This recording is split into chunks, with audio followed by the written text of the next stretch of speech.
ನಮಸ್ಕಾರ, welcome back to my YouTube channel. ನಾನು ಭವಿತಾ. ಇವತ್ತು ಮಾರ್ನಿಂಗ್ ಫ್ರೆಶ್ ಅಪ್ ಆಗಿ ಜಿಮ್ಗೆ ಹೋಗಿ ವರ್ಕೌಟ್ ಎಲ್ಲ ಮುಗಿಸ್ಕೊಂಡು ಬಂದು ಇಲ್ಲಿ ನಾನು ಬ್ರೇಕ್ಫಾಸ್ಟ್ ಪ್ರಿಪೇರ್ ಮಾಡ್ಕೊತಾ ಇದ್ದೀನಿ. ಫಸ್ಟು ನಾನು ಇಲ್ಲಿ ಮೊಳಕೆ ಕಟ್ಟಿರೋ ಹೆಸರು ಕಾಳು, ಸನ್ಫ್ಲವರ್ ಸೀಡ್ಸು ಮತ್ತು ಫ್ಲ್ಯಾಕ್ಸ್ ಸೀಡ್ಸು, ಸ್ವಲ್ಪ ಸಣ್ಣಗೆ ಹಚ್ಚಿರೋ ಕುಕುಂಬರು, ಈರುಳ್ಳಿ, ಟೊಮೆಟೊ, ಆಮೇಲೆ ಇಲ್ಲಿ ಸಣ್ಣಗೆ ತುರಿದಿರೋ ಕಾಯಿ ತುರಿ ಹಾಕ್ಕೊಂಡಿದ್ದೀನಿ.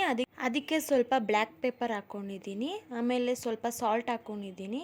ನೀವು ಯಾವ ಸಾಲ್ಟ್ ಬೇಕಂದ್ರೂ ಹಾಕ್ಕೊಬೋದು, ಬಟ್ ನಾನಿಲ್ಲಿ ಬ್ಲ್ಯಾಕ್ ಸಾಲ್ಟ್ ಹಾಕ್ಕೊಂಡಿದ್ದೀನಿ ರುಚಿಗೆ ತಕ್ಕಷ್ಟು. ಆಮೇಲೆ ಸ್ವಲ್ಪ ನಿಂಬೆ ಹಿಂಡಿ, ಅದಕ್ಕೆ ದಾಳಿಂಬೆ ಹಣ್ಣಿಂತು ಅಂತ ಅದನ್ನು ಹಾಕ್ಕೊಂಡಿದ್ದೀನಿ. ಇದಾಗಿತ್ತು ನನ್ನ ಬ್ರೇಕ್ಫಾಸ್ಟ್. ಹಾಗೆ ನಾನು ಆಫ್ಟರ್ನೂನು ಹೊರಗಡೆ ಹೋಗಿದ್ವಿ, ಸೊ ಅಲ್ಲೇ ಲಂಚ್ ಮುಗಿಸ್ಕೊಂಡು ಬಂದು ಇಲ್ಲಿ ನೈಟಿಗೆ ಡಿನ್ನರ್ ಪ್ರಿಪೇರ್ ಮಾಡ್ತಿದ್ದೀವಿ.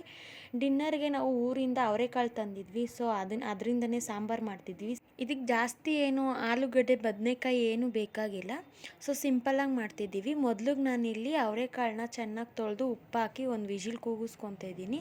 ಇಲ್ಲಿ ನಾನೊಂದು ಮಿಕ್ಸಿ ಜಾರ್ಗೆ ಸ್ವಲ್ಪ ಕಾಯಿ ತುರಿ, ಒಂದು 4-5 ಪೀಸ್ ಆಗೋ ಅಷ್ಟು ಈರುಳ್ಳಿ, ಒಂದು ಸ್ವಲ್ಪ ಕರಿಬೇವು, ಒಂದು ಸ್ವಲ್ಪ ಕಡಲೆಪಪ್ಪು ಹಾಕಿ ನೀರು ಹಾಕಿ ಚೆನ್ನಾಗಿ ಫೈನ್ ಪೇಸ್ಟ್ ಮಾಡ್ಕೊಂಡಿದ್ದೀನಿ. ಇನ್ನೊಂದು ಸೈಡಲ್ಲಿ ಒಂದು ಕಡಾಯಿ ಇಟ್ಟು, ಕಡಾಯಿ ಚೆನ್ನಾಗಿ ಕಾದಾದ್ಮೇಲೆ ಒಂದು ಸ್ವಲ್ಪ ಎಣ್ಣೆ ಹಾಕಿ ಅದಕ್ಕೆ ಸಾಸಿವೆ ಹಾಕಿದ್ದೀನಿ. ಸಾಸಿವೆ ಚೆನ್ನಾಗಿ ಸಿಡಿದ್ಮೇಲೆ ಒಗ್ಗರಣೆಗೆ ಸಣ್ಣಕ್ಕೆ ಹಚ್ಚಿರೋ ಸ್ವಲ್ಪ ಈರುಳ್ಳಿ, ಬಾಡಿಗೆ ಮೆಣಸಿನ್ಕಾಯಿ, ಸ್ವಲ್ಪ ಕರಿಬೇವು ಹಾಕಿದ್ದೀನಿ. ಅದನ್ನೆಲ್ಲ ಚೆನ್ನಾಗಿ ರೋಸ್ಟ್ ಆದಮೇಲೆ ಸಣ್ಣಕ್ಕೆ ಹಚ್ಚಿರೋ 1-2 ಟೊಮೊಟೊ ಹಾಕ್ಕೊಂಡಿದ್ದೀನಿ. ಟೊಮೊಟೊ ಸ್ವಲ್ಪ ಬೇಗ ಬೇಯಬೇಕು ಅಂತ ನಾನಿಲ್ಲಿ ಸ್ವಲ್ಪ ಉಪ್ಪು ಹಾಕ್ಕೊಂಡಿದ್ದೀನಿ. ಟೊಮೊಟೊ ಈರುಳ್ಳಿ ಎಲ್ಲ ಸ್ವಲ್ಪ ಚೆನ್ನಾಗಿ ಬೆಂದಮೇಲೆ ನಾನು ಈ ಮಿಶ್ರಣಕ್ಕೆ ರುಬ್ಬಿರೋ ಅಂತಹ ಮಸಾಲ ಹಾಕ್ತಾಯಿದ್ದೀನಿ. ಮಸಾಲ ಹಸಿ ವಾಸನೆ ಹೋಗಬೇಕು ಅಂತ ಒಟ್ಟಿಗೆ ನಾನು ಖಾರದ ಪುಡಿ ಮತ್ತು ಸ್ವಲ್ಪ ನೀರು ಹಾಕಿ ಚೆನ್ನಾಗಿ ಕುದಿಸ್ಕೊತಾ ಇದ್ದೀನಿ. ಸಾಂಬಾರು ಪುಡಿ ನಿಮಗೆ ಖಾರಕ್ಕೆ ಎಷ್ಟು ಬೇಕೋ ಅಷ್ಟು ಹಾಕ್ಕೊಬೋದು. ನಾನಿಲ್ಲಿ 1-2 ಸ್ಪೂನ್ ಹಾಕಿದ್ದೀನಿ.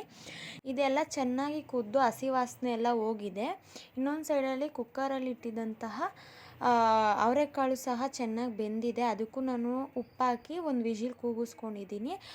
ಅದನ್ನು ಇದೆಲ್ಲ ಚೆನ್ನಾಗಿ ಕುದ್ದಾದ್ಮೇಲೆ ಇದ್ರೊಳಗಡೆ ಹಾಕ್ಕೊತಾ ಇದ್ದೀನಿ.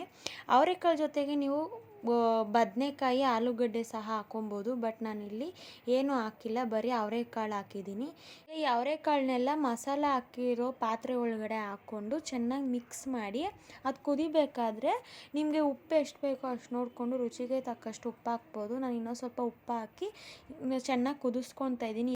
ಸಾಂಬಾರೆಲ್ಲ ಚೆನ್ನಾಗಿ ಕುದ್ದು ಸಾಂಬಾರು ರೆಡಿಯಾಗಿದೆ. ಸಾಂಬಾರು ಅನ್ನಕ್ಕೆ, ಮುದ್ದೆಗೆಲ್ಲ ಚೆನ್ನಾಗಿರುತ್ತೆ. ಈವನ್ ಚಪಾತಿಗೂ ಟೈಮ್ ಚೆನ್ನಾಗಿರುತ್ತೆ ಗಟ್ಟಿ ಮಾಡಿಕೊಂಡ್ರೆ ಸಾಂಬಾರು. ನಾನಿಲ್ಲಿ ಮುದ್ದೆ ಮಾಡ್ಕೊಂಡಿದ್ದೀನಿ. ಸಾಂಬಾರು ಮಾತ್ರ ತುಂಬ ಚೆನ್ನಾಗಿತ್ತು, ತುಂಬ ಟೇಸ್ಟಿಯಾಗಿತ್ತು. ನೀವು ಒಂದ್ಸಲ ಟ್ರೈ ಮಾಡಿ.